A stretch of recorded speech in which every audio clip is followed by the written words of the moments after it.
Bonjour, voici les infos du jour. On se retrouve tout à l'heure. Pour ce qui est de sa Légion d'honneur, une Légion d'honneur, ça distingue un homme, un artiste et une attitude, des valeurs. C'est tout ça à la fois une Légion d'honneur. Donc, il se trouve que j'ai échangé avec le grand chancelier de la Légion d'honneur, ça relève de lui, le général Lecointre, et il y a un conseil de l'ordre de la Légion d'honneur qui va se réunir et qui va engager une procédure disciplinaire pour décider si cette Légion d'honneur doit être suspendue ou pas, retirée complètement ou pas. Ça sera à eux de décider. Évidemment, Gérard Depardieu pourra apporter des éléments contradictoires.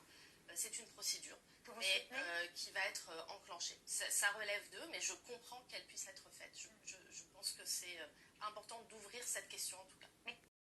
Ok, c'est important, mais je ne pense pas que la Légion d'honneur lui ait été attribuée pour sa galanterie et sa bienséance avec les femmes. Ou alors, en 1996, être un goujat n'empêchait pas d'avoir la fameuse décoration, ou alors il est devenu obsédé, désobligeant avec les femmes après. Avouez qu'il y a de quoi se poser des questions. Vous savez, des obsédés, il y en a toujours eu.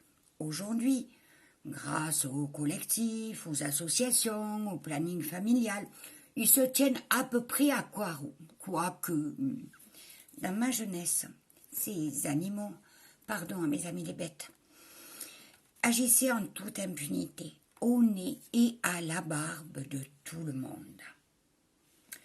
Les témoins ne voulaient surtout pas dire quelque chose, surtout il fallait se taire. C'était l'omerta. Alors, pourquoi se gêner? Dès le plus jeune âge, nous subissions l'assaut de ces mâles en rut. Dans la famille même, quelques amis s'étaient plaintes. « Tais-toi, ne dis rien !» d'avoir eu un oncle qui avait les mains baladeuses. À l'adolescence, c'était la bataille continuelle. Les copines les plus timorées ou timides en faisaient souvent effrayer. La honte les empêchait d'en parler aux adultes ou à leurs parents. Grâce à Dieu, je n'ai jamais été très craintive. Et je su me défendre. Et si ça ne suffisait pas, j'avais une arme secrète.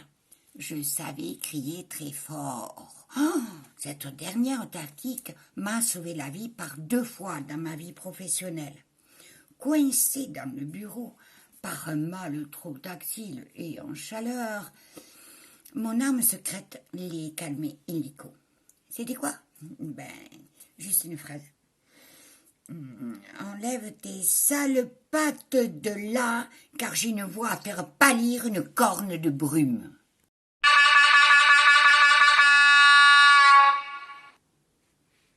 Allez, vous pouvez y aller. Ça leur calmait illico les ardeurs. Ça, je vous le dis. Ou alors, peut-être parce qu'ils étaient trop sensibles aux décibels. J'en sais rien, mais ça marchait.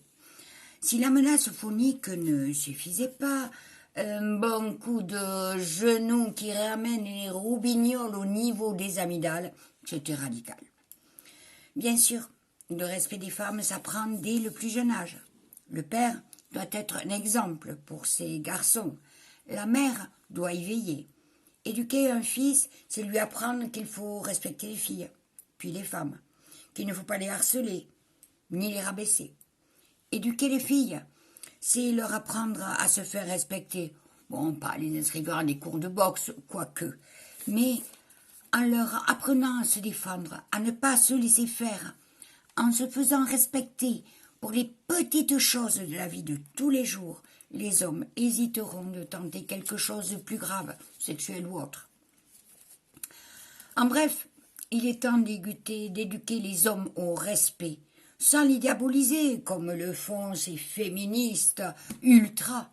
L'homme et la femme sont complémentaires dans un couple. Ils doivent former une équipe, sans directive de l'un ou de l'autre. Ce n'est pas en interdisant les jouets genrés que le problème de la misogynie sera résolu, ni même en considérant que siffler une fille dans la rue est un acte aussi répréhensible qu'un viol. Enfin, Il faut savoir trouver sa raison et chercher un équilibre entre machisme et homme déconstruit. Attendez, j'ai une vidéo à ce sujet qui sera bientôt sur YouTube. Abonnez-vous pour ne pas la louper. Les filles, oui, vous là, les féministes ultra, ne me faites pas croire que vous faire draguer ne flatte pas votre ego, non? Eh bien, les femmes ne sont plus ce qu'elles étaient. Dommage.